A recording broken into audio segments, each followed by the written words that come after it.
Fazem 3 semanas desde que eu comecei ou voltei a estudar inglês. E eu queria gravar um pequeno vídeo para documentar como tem sido esse processo. Eu comecei a me expor bastante à língua inglesa quando eu era adolescente. Quando eu tinha uns 14 ou 15 anos, eu comecei a assistir vídeos no YouTube, de youtubers americanos principalmente, com legenda em inglês e depois sem. Comecei a ler mangás em inglês usando o Google Tradutor, quando não entendi alguma coisa. Comecei a assistir filmes e séries com legendas em inglês. Isso me deu um certo vocabulário, me acostumou um pouco com os sons, com a gramática. Eu aprendi algo, alguma coisa com isso. Mas eu ainda não cheguei nem perto da fluência. Mesmo para ler textos simples, eu ainda preciso de ajuda, de muita ajuda do dicionário. Não consigo assistir um filme e entender mais de 70% sem legenda. E por isso, recentemente, eu comprei um livro chamado Fluente para Sempre, do autor Gabriel Weiner, que é um americano que fluente, se não me engano, em 6 línguas ou mais. E nesse livro ele descreve o processo que ele usa para aprender línguas.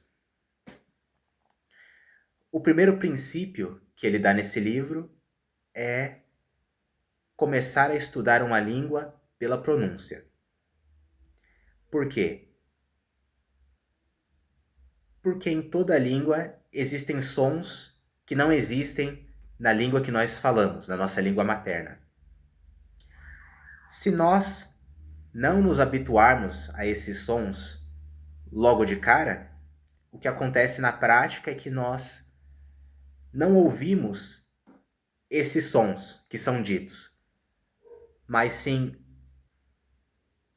outros sons similares que existem na nossa língua. O nosso cérebro basicamente não processa esses sons aos quais nós não estamos acostumados. E por isso nós ouvimos errado esses sons. De modo que se nós começamos, por exemplo, tentar adquirir vocabulário e a conversar em uma língua em que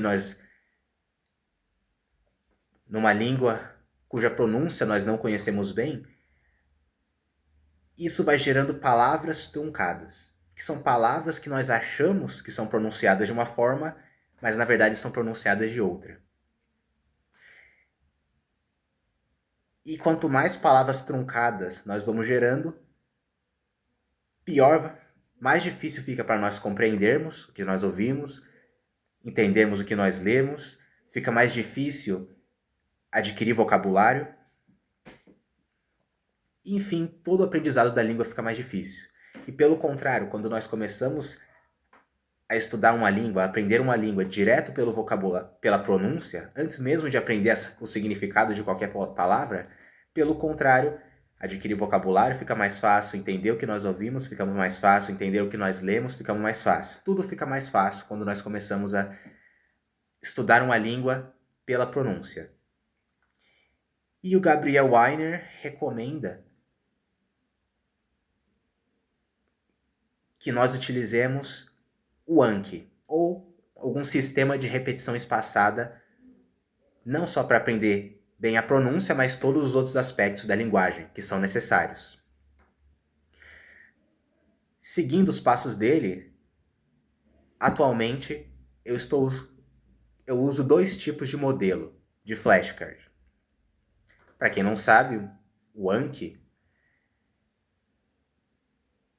é um programa que permite que nós criemos flashcards,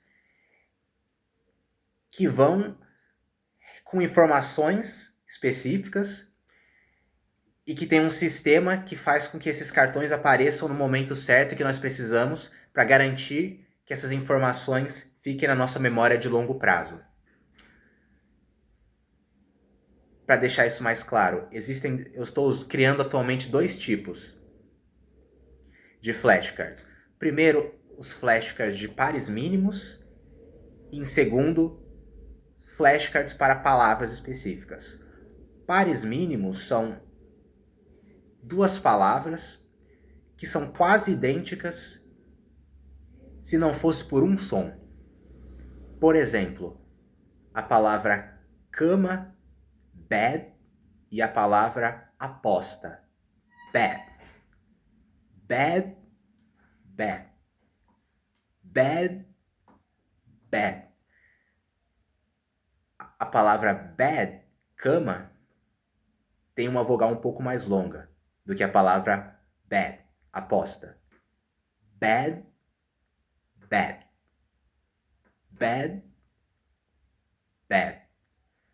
Basicamente eu crio 2 flashcards que tocam, cada um deles toca o som de um americano pronunciando essa palavra e ele pergunta qual dessas palavras eu ouvi.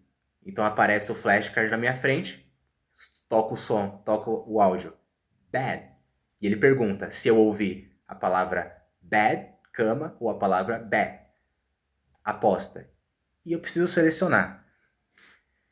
Se eu acertei com facilidade, eu aperto o botão que aparece logo embaixo, escrito fácil. Se eu acertei com não tanta facilidade, eu aperto o botão em que está escrito bom. E se eu acertei, mas achei difícil, eu aperto o botão que está escrito difícil. E se eu errei, eu aperto o botão que está escrito errei. A diferença nesses 4 botões é que, se eu errei, ele já vai me mostrar esse cartão daqui a alguns segundos, para que eu aprenda de novo. E se eu achei fácil, ele vai mostrar esse cartão daqui a tantos dias. Se eu cliquei em bom, ele vai aparecer de novo em uma menor quantidade de tempo menor. E assim por diante. Com isso, se eu estou com isso, assim, o sistema de repetição espaçada garante que essa informação vai ficar na minha memória de longo prazo. O outro tipo de cartão que eu estou criando são cartões para palavras específicas. Então, por exemplo, cartões para sons específicos de palavras. Então, eu tenho um cartão, por exemplo, em que aparece escrito no topo: que som é representado por esta letra? E embaixo a letra E. E embaixo aparece como em bad. Então eu preciso saber qual som é representado pela letra B nessa palavra, bad. Porque essa mesma letra, em outras palavras, pode representar outros sons. Esse cartão é feito para eu entender, para eu reconhecer o som específico nessa palavra. E é basicamente isso. Esses são os 2 tipos de flashcards que eu estou criando atualmente. Eu achei no YouTube uma playlist de vídeos muito interessante, num canal chamado Sounds American, se não me engano, em que cada vídeo dessa playlist trata de um dos 49 sons da língua inglesa.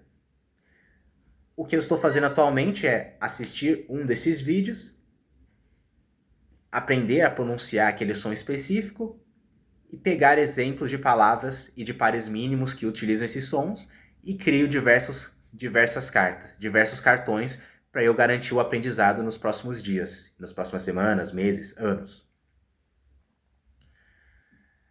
Atualmente já criei algumas dezenas de cartões, de flashcards. Eu assisti, se não me engano, a 6 vídeos dessa playlist, aprendendo 6 vogais.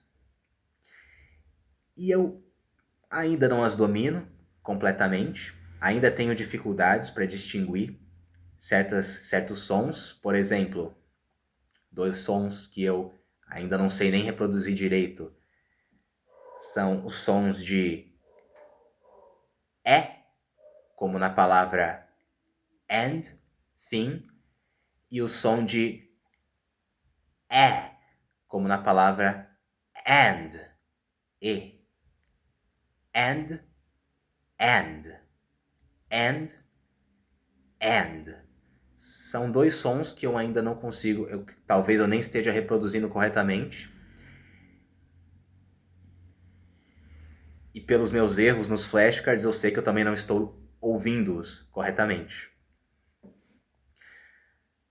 Mas eu estou percebendo, sim, que depois dessas 3 semanas de estudos, produzindo flashcards e prestando atenção nos sons, eu já estou conseguindo ouvir melhor certas palavras.